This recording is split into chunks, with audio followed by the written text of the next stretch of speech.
Hello, how are you? This is Nikita with the Yoni Talk podcast. And on the Yoni Talk podcast, we talk about issues that affect women: health, wealth, um, anything that concerns women, and that will empower them to be better than what they are. That will give them that little push they need to go to the next level. Because, of course, we know that we can have, the internal motivation, but sometimes we need that little extra oomph from the outside of us. And for women who are already doing it, from women who know just a little bit more than us to inspire us, encourage us, and push us, to be better than we are. So today we're going to talk about legacy building.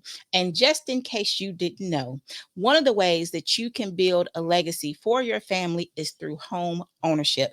And we have a beautiful, talented, knowledgeable realtor who's in the Nashville area who's going to talk with us about how we can build legacy through home ownership. So before I get into her introduction, let us do this. Today's episode is sponsored by Just You Soap Company. Just You Soap Company makes products just for you. That is bath and body products. That is soap, facial bars, body butter, bath salts, you name it, they probably make it. So if you're interested in their products, please be sure to visit them at justyousoapcompany.com, where they make products made just for you. Now, let us get into our introduction. So today we have Dennifer Reliford. She is a licensed realtor and an affiliate broker with William Wilson Homes LLC. She moved to Nashville to attend her uh, start her collegiate career at Tennessee State University. All right, go Big Blue. Back in 2001, making her a longtime Nashville resident. Within her real estate business, Jennifer specializes in working with first-time home buyers. Okay, so remember that she specializes in working with first time home buyers, investment properties, and property management. Oh, yeah, she's real versed, as well as luxury condominiums. That's what we're going to do when we get a little older. She is a multi-million dollar producing agent within the Keller Williams family, with her true passion being getting renters out of the rent trap and helping guide them throughout the home buying process. Dennifer Reliford is the CEO and mastermind of Unlock Nashville, her real estate company, which specializes in offering complimentary credit coaching and or credit repair, interior design, and staging services, as well as traditional real estate services to potential clients. Unlock Nashville is also proud to offer transition and interpreter services for 7 languages, including but not limited to Spanish, French, Japanese, Serbian, Russian, Persian, and American Sign Language. Yes, Jennifer is extremely honored and proud to be in partnership with Wesley Mortgage, the premier lender and mortgage firm of the Tennessee Titans. You can follow Jennifer on Instagram at Unlock Nashville, where she shares real estate tips, information on credit literacy, and up-to-date market stats for Nashville proper, as well as the other surrounding areas. So, without further ado, I introduce to you Realtor extraordinaire, Dennifer Reliford. Hello, how are you? I'm Thank you doing for having well. me. Thank you for being here. I It's my greatly pleasure. appreciate it. It's my Thank pleasure. you. Thanks. So, on the Young Talk podcast, we just jump right in because we want to get all the goodies. So, is it possible for you to tell us about what led you to be a champion to legacy building through home ownership? I don't know. It kind of starts out my childhood. My grandmother was one of the first African American homeowners on her street. And it wasn't that it was a bad thing at that time. I just do remember hearing stories about who she bought the home from. I guess it was two sisters, and this was like back in the early 40s or 50s. And one sister, of course, one of the homes sold, so she didn't care who she sold it to, and the other one was a little reluctant because my grandmother was African American. But they went ahead and sold her the property, and she was a hardworking single mother of three. who, of course, probably needed a co-signer at that time before that was a thing that was highly spoke of. And so she was really, really good friends with a tax preparer. His name was, I think, William Larison, and Mr. Larison's name is also on my grandmother's deed. So he co signed for her. She was a homeowner. We never paid rent. I didn't understand until I moved to college and away to a big city just what that meant and what that meant as far as her wealth until I, of course, graduated from graduate school in Tennessee State and was forced to get an apartment. And then life comes at you very, very quickly. Mhm. So, with all that being said, being a graduate student, I've graduated from Tennessee State twice, and they have no graduate housing. So, I was forced to be a renter. And at the time I was a graduate student, I didn't have a dope realtor in my life like me, no pun intended. But if I Mhm. did, then I would have bought something back in that time. I really wanted to get into Meharry Dental School at that time, Meharry Medical College.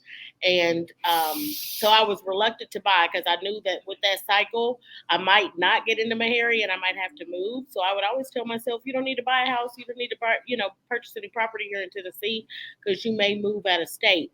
But if I had known then what I knew now, I would probably be a millionaire. And I was Mm. real estate, you know, one of those people that own multiple properties. So I just try to do the best I can to make other people more knowledgeable so that they don't miss out on earned equity because equity is definitely real. A lot of people build wealth off equity. When I first started selling homes in the Clarksville area, that was one of the hardest lessons I had to learn. They're not so much wealthy from their government affiliations. They're wealthy because they buy and sell real estate so often that they're able to pull the equity out and make generational wealth for their families. So Mhm. I'm all about doing that. I mean, I love my investors. I love doing my property management. I like working both sides of it, but my heart is always going to bleed a little harder for the renter because the renter, you know, is bartending, waiting Mhm. tables, working any kind of, blue collar job to make sure that they're paying their rent on time and in full. And I think that counts for something. And I Mhm. that um, those rent payments should count for something. And I wish there was a way that they did, even if it was with down payment assistance or something to make Right. own property. Because my Mhm. grandmother never, I mean, I can think back years, decades, she never was pressed about that every beginning of the month owing someone to have somewhere to live. And that affects your quality of life. Mhm. What do we all want? We want a good quality of life. We want to have somewhere to lay our head that's clean, that's comfortable. It doesn't even have to be state of the art. There are people that live in slums, but they still pay rent. So Right. you can get the people that maybe work every day and have their head held down and aren't even aware that they can qualify for a home loan. If I could pull them out, then that makes me feel all the more better because you're ultimately going to pay to live anyways. So why Right. not building wealth for your future? And if we come on hard times, like our economy isn't that great right now, you can pull some of that equity out and take care of other bills. But you're Mhm. one bill to fulfill your whole life, basically, for lack of a better term. So that's kind of where I stand with it. You know, there's a lot of people that work really, really hard that aren't even aware that they're as wealthy as they can. And Right. when I say that, they can get a home loan and they just don't understand that they can qualify. Right. It's made them feel like because of their job title or because of who they are or Mhm. what they do or their salary or whatever, they're not good enough. Mhm. They're better than good enough. They're great. Right. So Right. And if they but and because what people don't understand is that and there's some people who don't mind renting. That's what they want to do. They don't want the responsibility rent is of great being a for short homeowner. term, and it definitely does come into people's lives at the right time, at the right Mhm. moment. But it's always good for short term. Like I said, when I Right. was a graduate student, I really probably didn't need to take on a mortgage and deal Mhm. with showings and all that kind of stuff and signing on with the realtor. But after being in an apartment for 3 or 4 years, you have to do the math. If you're paying anywhere north of $2,000 a month. That's $24,000 in a year. 2,000 times 12 has always been 24. Mhm. $24,000 in a year of your hard work, hard earned money that's just going up in air. You get nothing back from it. When you're a Right. homeowner, you build equity.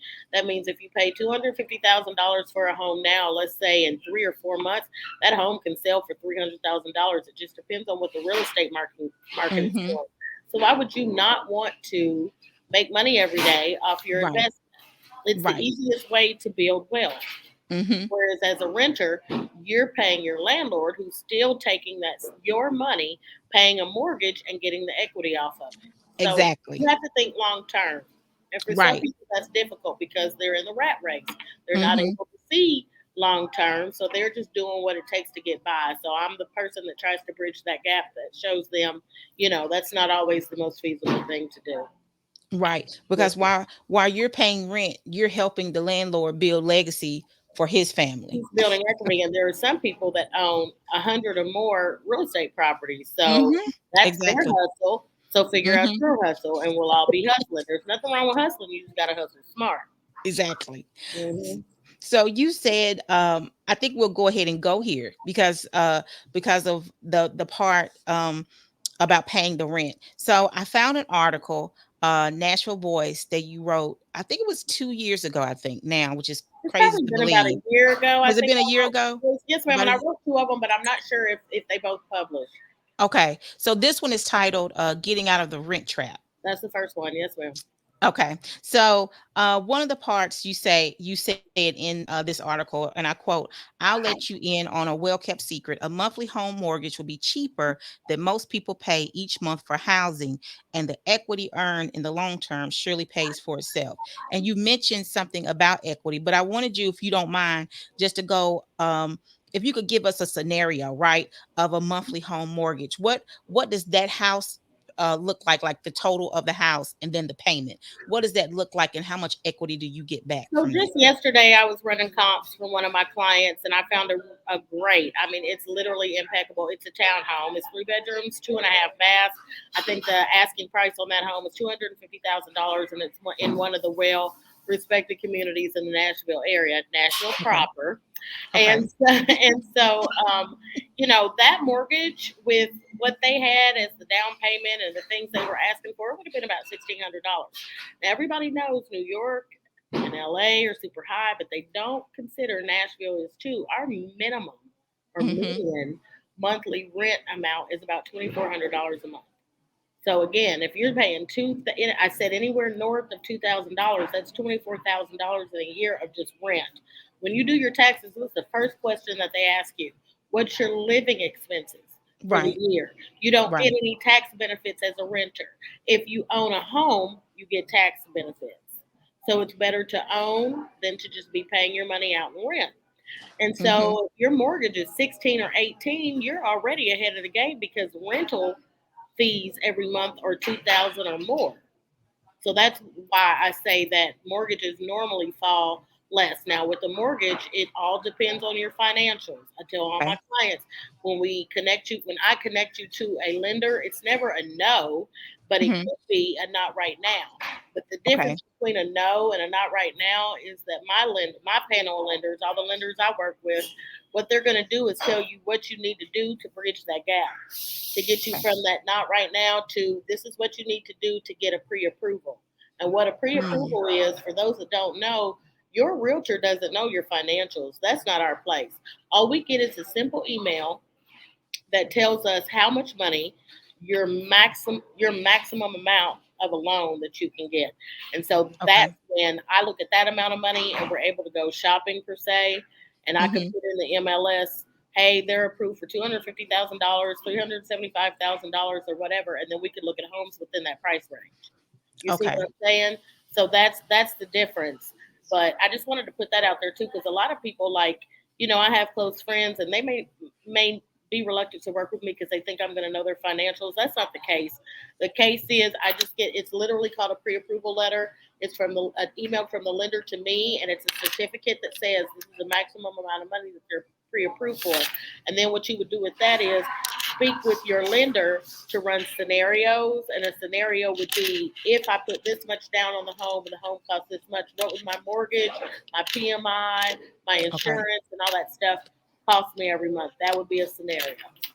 Okay. Okay. And something you just said is very important, because I don't know if people know it or not.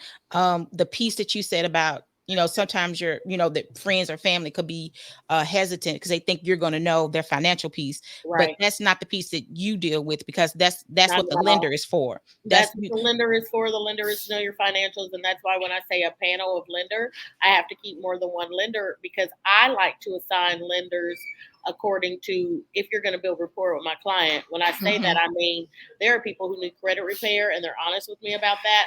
So I'm not going to send them to a. I'm not going to send them to Wesley Mortgage. Wesley Mortgage is not well renowned for doing credit repair. They're Okay. the they're the lender for the Tennessee Titans, so they're prepared to give loans to people that make a certain amount of money or whatever. And then I Mhm. have lenders that have credit report in office, credit repair in office. And so I would probably send you to one of them. And then just by law as a realtor, I'm not supposed to have a favorite lender or have one lender. I'm supposed to give you guys a list and let you choose. So when I say panel of lenders, that's why there's more than one that I work with that I would, see, hey, well, maybe Miss Mhm. Anita won't get along so well with this person. Let me, she likes sports or they like to go out to eat. Let me connect it. And then you build a rapport because they're learning all your financials. And that's what you want. You want to be safe with them and make sure that you're able to tell them everything and be honest so that we can get the deal done and get to where you want to be. And that's ultimately into home ownership. Okay. And Mhm. this is such, oh my gosh, such good information, because Yes, something else that you just said is very interesting. That's why it's important that you do your research and find a realtor that you're starting with, the realtor that you're comfortable with, because of what you right, just said, right, because that means that you're having those conversations and you're able, it's kind of like you're coaching people, because you're able to, discern, if you'll let me use that word. Okay, I see what type of person you are. I see right. where you, so let me get you a lender that is going to be able to deal with you on that level, You can rather than. remember going back to college or your collegiate or academic, if there was a teacher that knew that you had a learning disability, they would Mhm. take time with you and connect you with Right. the resources that you needed. That's what life's about. You use all those kind of life lessons to connect Mhm. dots in other aspects. And so that's just what I do. If they're gonna hate each other, they're not gonna get anything done, and that's prolonging everybody. Right. So, and ultimately it's gonna fall off on me because I'm the connector. I'm who's Yeah, connecting people and trying to get the deal done. So it makes no sense for me to send you to someone that you're not comfortable with because they're going to ask you very personal questions.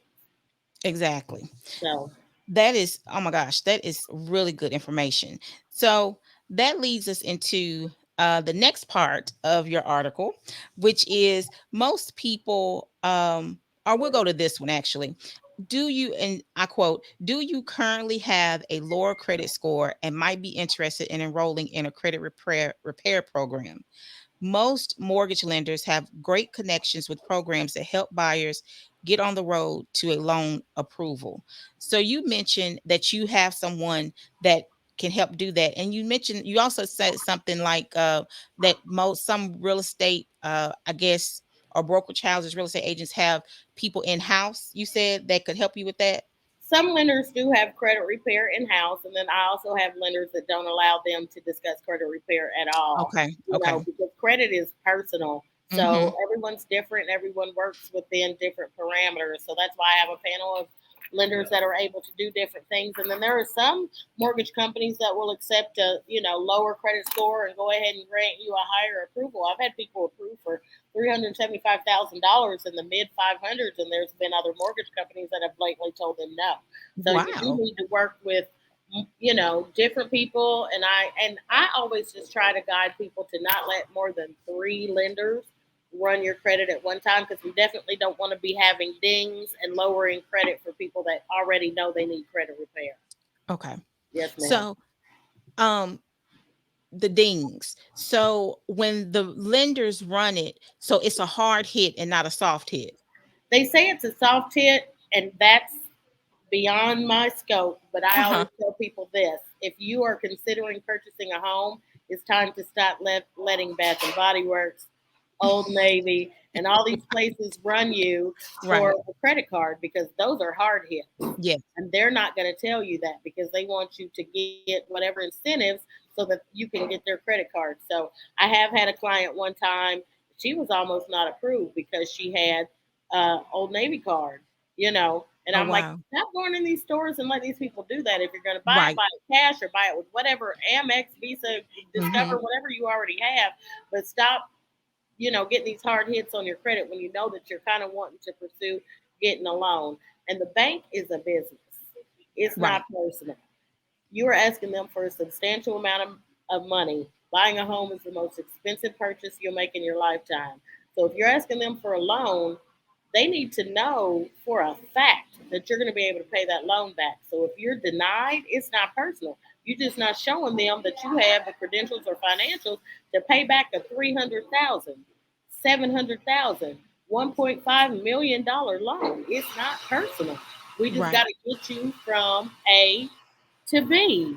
You know what I mean? We got to connect Hmm. them dots somehow, some way. And so that's why I probably get too into financials. There's a lot of realtors that won't touch into it, but I like to help people connect the dots. Like I said, I know a lot of people that work really, really hard that have no idea of their wealth. They just get up, every day, and if it's not their day off, they go to work and they put the 40 hours in and they do Hmm. what they're supposed to be doing as an all American person. So I do what I'm supposed to be doing by helping them do the best they can with what they have or what Right. they don't know they have.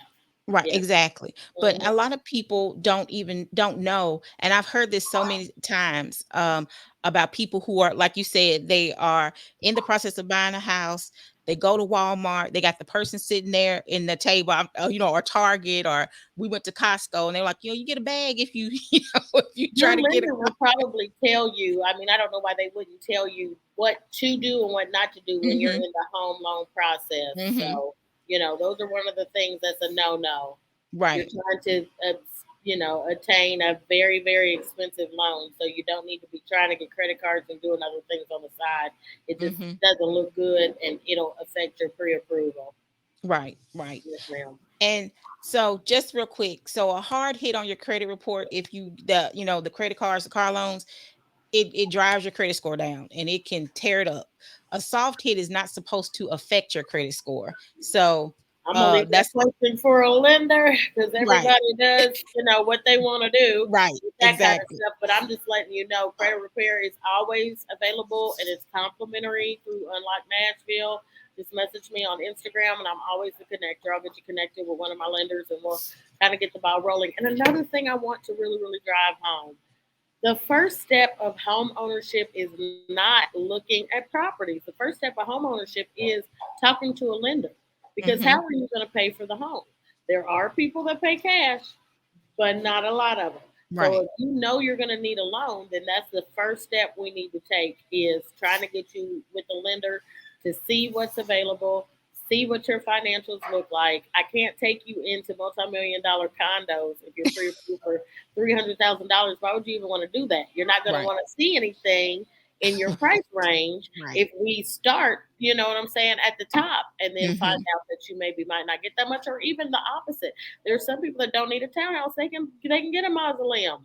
Hmm. There's no reason for me to take you into a townhome if you're pre-approved for $700,000 or $800,000. That's a whole different house. So I just like to drive those two things home for the people that are afraid to use their friends to do business with friends.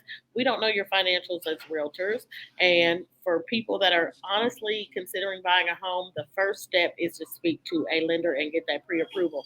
Some homes don't let you come tour them without a pre-approval letter. See, this is Mm. realtor talk. You guys on the other side don't know that. When I'm trying to get us into showings, some of them require either a bank letter that says, "Hey, I can afford this home," or a pre-approval from a lender that says, "Hey, she's ran their financials have been ran. Wow. They are pre-approved for this amount. They could potentially buy this home. Will you let them see it?" And that's how Mm. it goes. It's just that simple. It's just business.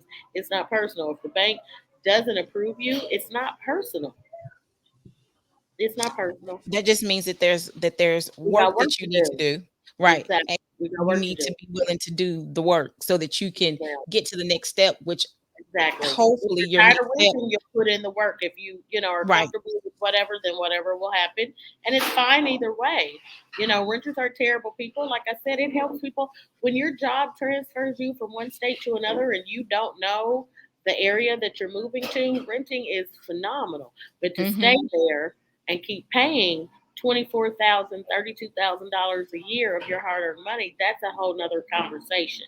Right. And that's adulting, and we got to kind of get to, black women are the number one educated sect within our country. Mhm. And I'm happy to be one of them. I mean, I spent all of my 20s in college, Mhm. but Mhm. we need to get the other together. So let's work together and let's just do it. Right, Yeah, right. Just do the work. It's yeah, we got to just do the do the work. work. Yep. Right. So you saying that about black women being the most educated. So I'm gonna read this last quote from your article, but then it's gonna take us into a question I have about how the importance of women being homeowners. But first we're gonna do this. So in your article, you say, and I quote, most people are not aware of the tax incentives and loans that are available to first-time home buyers and also for buyers who may have great credit worthiness but maybe need a little down payment assistance. So, what are those tax incentives and loans that are available? When you say tax incentives, is that something that you would take when you complete your income tax, or is this something that's taken That would be at the when you point of complete your purchase? income tax, and you do get a tax write off for purchasing property. Okay. That's again above my scope to go any farther than that. But as far as you said, as far as black women buying homes, Yeah, that was you can address the tax incentive and the loans for the first time home buyers first first time and home the buyers always get normally if you we look for a 620 credit score. 620 to 640 is normally a definite pre-approval as long as you have dependable income. That's what I'm normally told by all the lenders. 640 Mhm. with dependable income can get you a pre-approval. If you're anywhere below a 620, 580s can get you a pre-approval, but you know the higher that your credit report, the higher credit score that you have will get you the best loans. So there's Mhm. always loans for first time home buyers. There's the USDA loan for people that want to live a little bit more rural. There's the Mhm. THDA loan for people that need down payment assistance and things of that nature. There's FHA, which is a little bit more strict when it comes to what type of home you buy and the Mhm. things, that are in that home. So there's all kinds of different loan programs, and that's why it's always great to connect with a great lender that can run your financials to see just where you fall and see what you qualify for. VA also has great loans. I know VA loans can be used twice, I think, in your Okay. lifetime. So there's different loan programs for different people, and that's why the first home ownership is to go to a lender and see where you fall. Yes, ma'am. And you can also get gifts. I've had people that have had a $250,000 gift for their down payment. So all those kind of monies they play into a part of helping getting you into a home, helping get you Okay. into a property.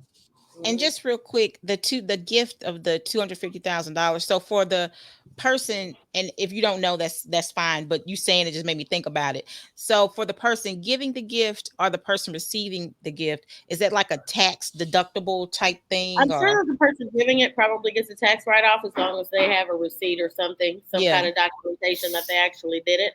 But a lot of times when people are newlyweds, they'll get gifts like that, and Mm-hmm. that'll serve as like down payment assistance a little bit.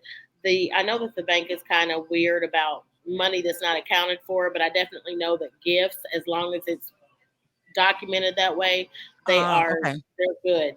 They're good, and it happens a lot of times. Yeah, Okay. people will get gifted large sums of money as a down payment. Okay. That's So that's cool. I something mean, that we it's can try to work towards doing for our kids. You right. know, 50,000. Yes. I mean, money's money. And Right. for every couple thousands of dollars, it shaves off the amount of your mortgage. So if you're going into a six Hmm. hundred Hmm. thousand dollar more, loan with a $250,000 down payment, that's gonna make your mortgage completely different than if you were asking for everything off the top. You know what Right. I'm saying? Hmm. Yes, ma'am.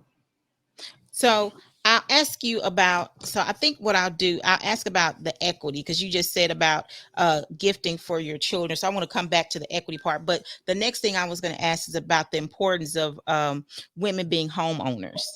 So um, I'll start here. So um, I met you first on the news. So we watch the news every morning. Yeah. And I believe it was Channel 5. And that's Yes. actually what you were talking about was Yes. legacy, leaving your legacy through home ownership. Mhm. And when I saw you, I said, I've got to ask her to be on my podcast because I've got to Okay, add, thank you. I wanted to glean, I wanted for you to give us this information, which has been so totally awesome. But then I wanted to ask you about the importance of women being homeowners, not even just women who are single or women who are single mothers, even if it's a husband and a wife, her name actually being on the deed of the house. How important is that for women, especially in legacy building, to be homeowners? I just always go back to it's always better to own versus rent. I mean, do you want your money to be just given to someone else to build equity for themselves, or would you rather it be built for yourself? And it's just funny because in the dating game, you hear people say, well, guys don't like to date girls that already own homes. Da, da, da, da. A home is a home is a home.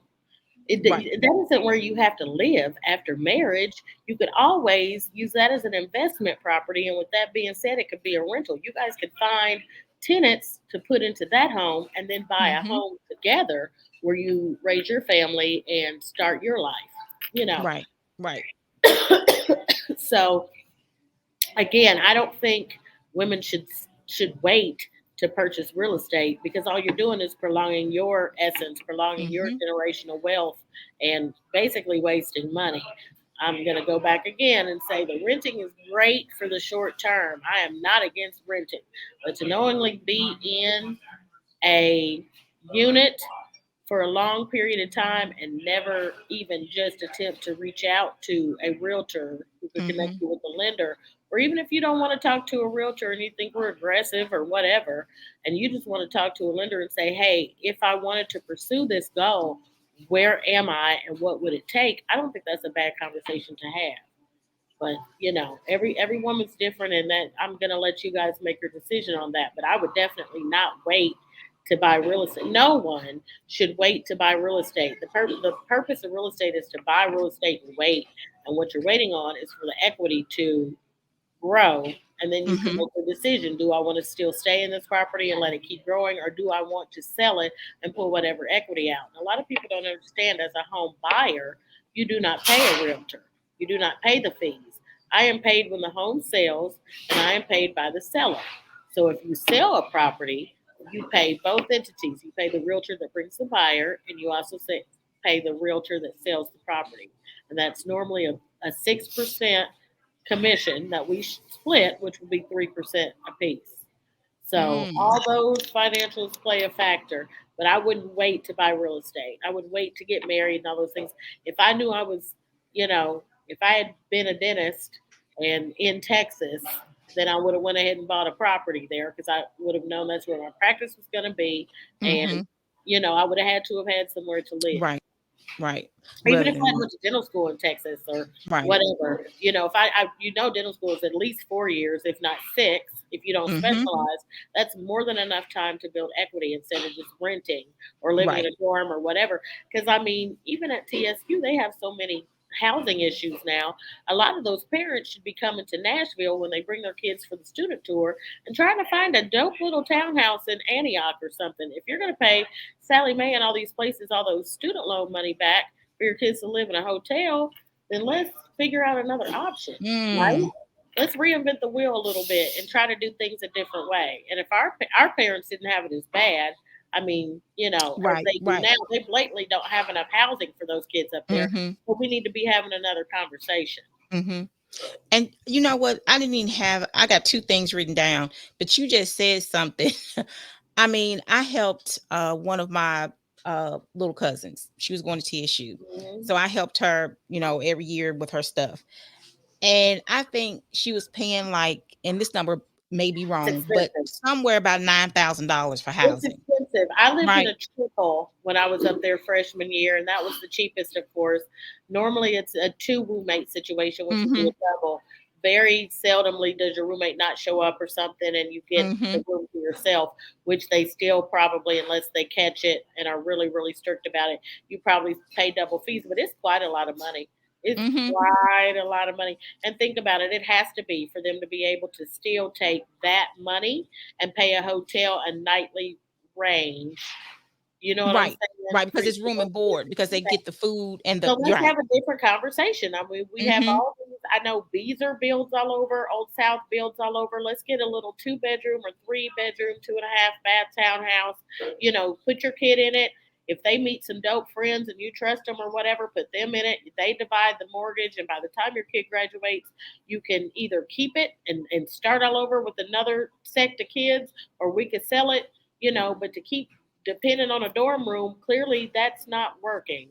So let's figure out something else. I mean, what you just said, I mean, like literally my wheels are like totally spinning. You know, Mm. if you have there's so many kids that are going to TSU from Memphis. If a block of parents from Memphis got together, said, "Hey, let's get an investment property." I mean, seriously, and we're going to put our It kids in doesn't here. even have to be me. I mean, I hang with the dope, cohort of other realtors. They could find someone, and if they Yeah. did 2 or 3 townhomes Yeah. in a community, if we got like a new construction community and got them right in, they would be getting builders equity. They would make their equity at the end of their kids' tenure, and it's not a we don't maybe have the credit to have this conversation thing because that's not true. To get a lot of student loans, you have to have great Mhm. credit.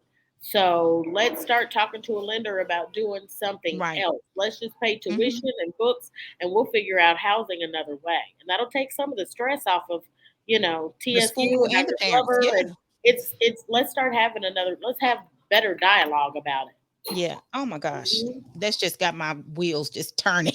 So, Vanderbilt kids do it all the time over in the West End area. Think about it. They've always had dope condo style, duet style, townhome style living over there off of mhm. West End and off of Poston Avenue and all those Mhm. side streets surrounding that park.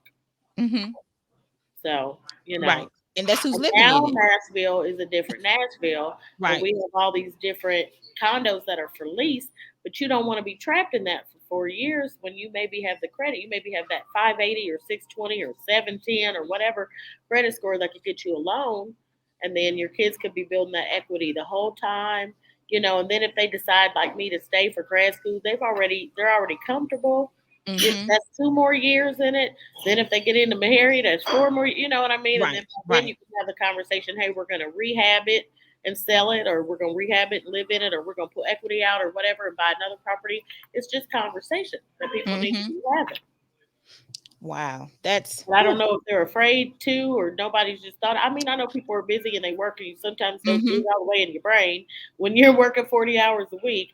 But let's start having dialogue and having these conversations and doing a little bit better with our finances. And I Because think the thing is just that, not having the conversation, but also just not thinking about that. Like they don't think about that's it. not something that you think about, but Mhm. that's a part of legacy building. Look at what you've done.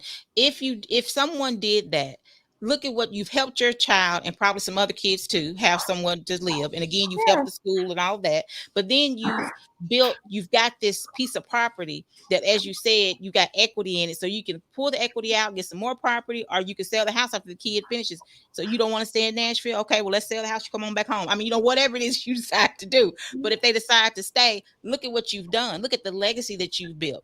And I then you know a pull it lot of out. families from TSU that are multi generational. So just think about it. If Yeah. they did that, then they would always have, Look at that. 1512 TSU Avenue Yeah. where all their kids could stay while they were in school, and they wouldn't be concerned with paying Sally Mae back Right. all that money for housing. Wow. Wow. Wow. Wow. So the equity part, I wanted to go back to that to see if you could just tell us a little bit about how that works. So if you say you have a house, you just bought it, and there are some people who have instant equity, right? They may have $25,000 instant That's like equity in the builder house. equity. So what the Uh-huh. builder does is they'll build, they'll sell, and when the market is hot, they'll go up every couple closings, they'll go up in the price of the home. Okay. So whoever has already previously bought, you already get that equity. So let's say you buy your house for $224,000. They build 3 more and they make them go up to $230,000. You've already got 6,000 more dollars in equity. So let's say Okay. if we sold your home, you know, you are responsible for realtor fees, but in a perfect world, you would get Your home paid for the $224,000 plus you would get to pocket the $6,000. Oh, okay. That's what equity is. You see what I'm Okay. saying? So like the dope townhouse that I saw the other day that I really really want to sell. If anybody wants one, it's $250,000. So I know that this is March, almost April already. Believe it or not, No, Miss Nikita. it's crazy. But by June, when the market's hot, and here those kids come back to school, Mm-hmm. you know what I'm saying? We Mm-hmm. could probably list that house for 300,000, and somebody would take it. So that would be Okay. $50,000 in 2 or 3 months. I'm not. I don't predict the market. The market predicts itself, which could Mm-hmm. be a good thing or a bad thing. Somebody might Mm-hmm. give you $315,000, Mm-hmm. but that's what equity is, and that's what a lot of people need to realize. Cars are a depreciating asset. You can buy a brand new Mercedes Benz, and as soon as you pull it off the lot, it is not worth what you paid. A Right. house is a completely different ballgame. A house is an appreciating asset. A Rolex is an appreciating asset. You got to start buying things that help you build wealth, not lose money off the purchase. And I think that's what's wrong with a lot of people. They'll buy a 50 car, but they don't care about how they live. So we again need to start having the dialect to educate people on things that build wealth, not take wealth. And that's what equity is. Equity is if I pay $250,000 for the townhouse, if you and I close at the end of this month, then in 6 months, what's that house going to be worth? It's not going to be worth less than Right. $250,000. Even if it burns to the ground, your fire insurance is going to give you what you paid for the house. So it's not a depreciating asset; it's an appreciating asset. And those are the things that we need to start putting our money into. And that's how you build wealth. There's a difference between being rich and being wealthy. I want to be wealthy. What do you want to Right. be? Well, Wealthy. Okay, right. there's a difference. Right. There is Yeah, a difference. And we need to realize that there is a difference between the two. there's a Um, huge difference. yes. So, um, you sell condominiums. So I wanted to ask, what's the difference?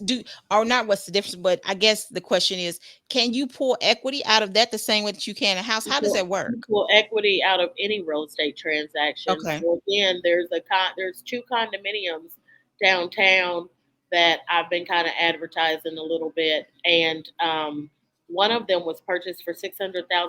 You want to know how much that? It's a one bedroom, 1.5 bathroom condo. I think it sits on the 16th story, and it has impeccable views of downtown.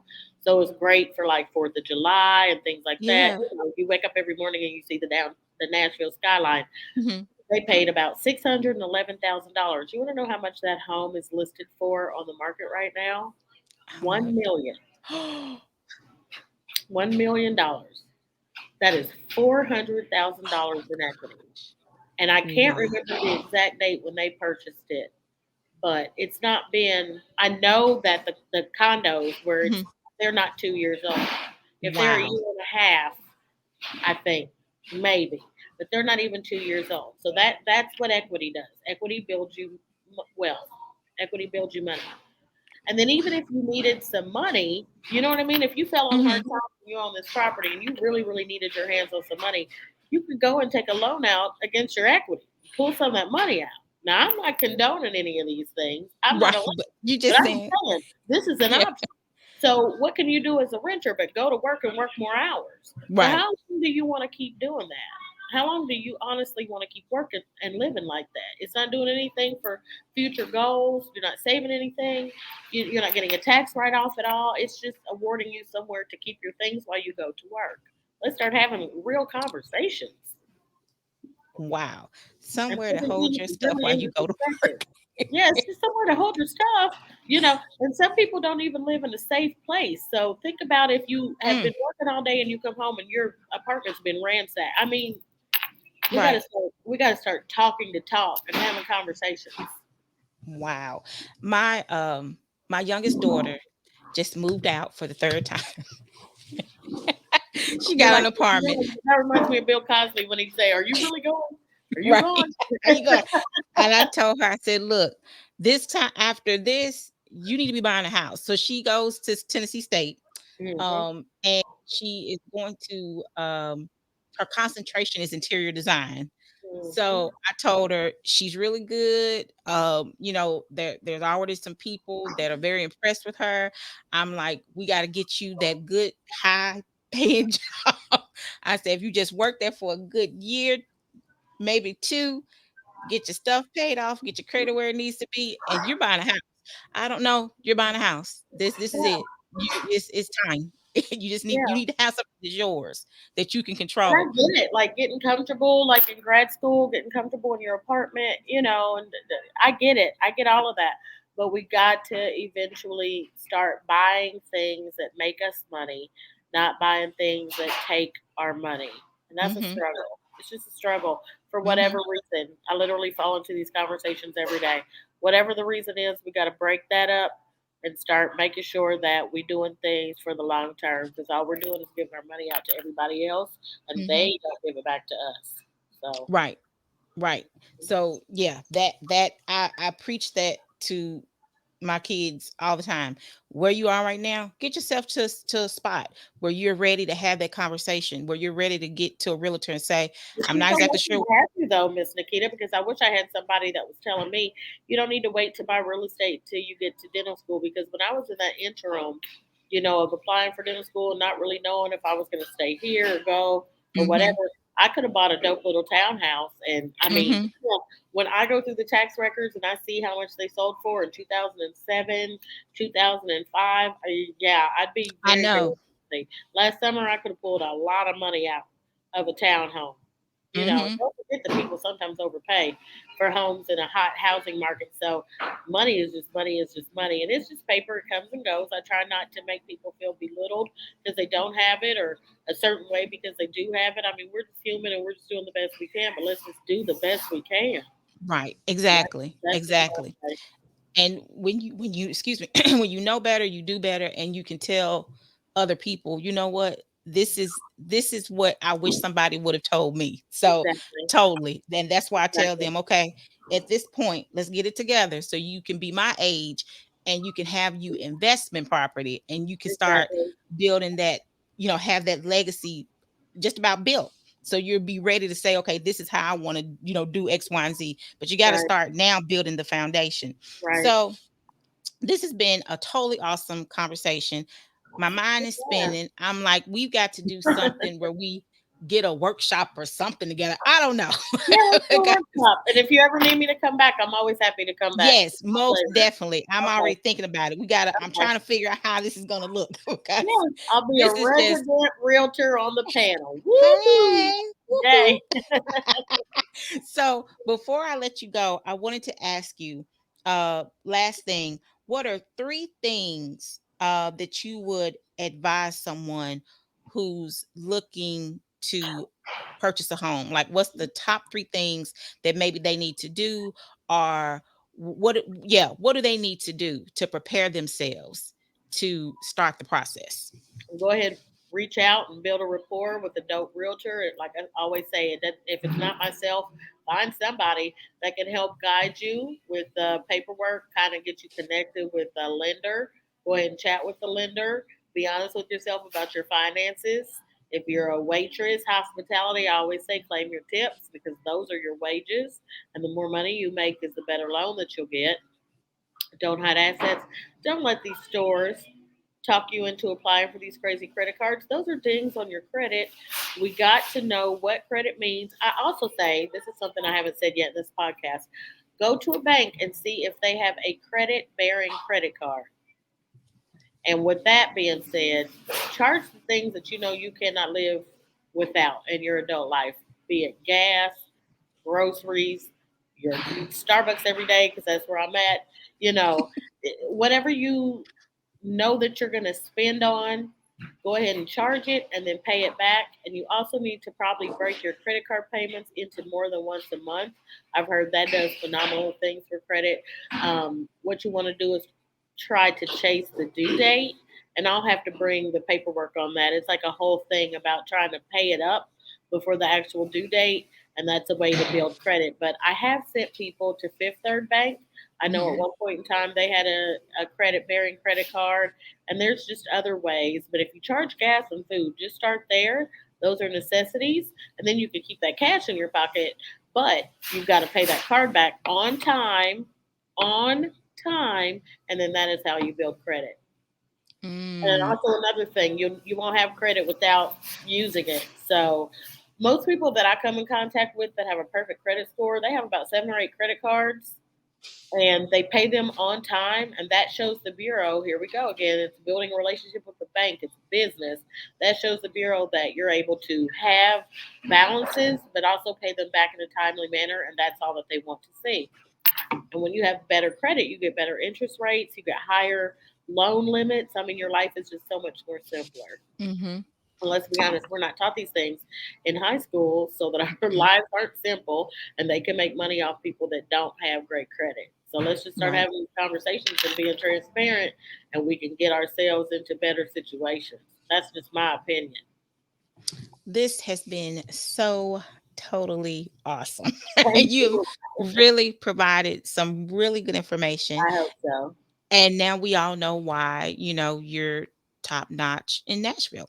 Oh, And I good think that old we are Nashville. so totally lucky to have you Oh, in our city. You are truly a thank you. gem. And I Really want everybody appreciate to it. know about you. Uh, Thank you.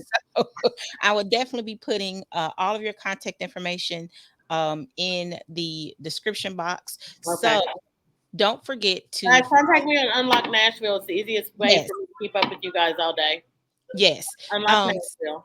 So don't forget to follow Dennifer at Unlock Nashville. That's on Instagram. Instagram. And then I'll put her other contact information in the description box so you can contact her. If you're looking to buy a house, if you're thinking about it, if your 20 something child is trying to move out, but they got a good job and whatnot, or Yes, however it's yes, working out. you. Yes, Nicole. yes, go Big Blue. Be sure to hit her up before they rent that apartment. Maybe they should be buying a townhome, maybe, or maybe a condominium, something. But before you pay the landlord, let's look at buying a home to have that equity and start building the legacy. So, thank you so much for watching this episode of the Yoni Talk podcast.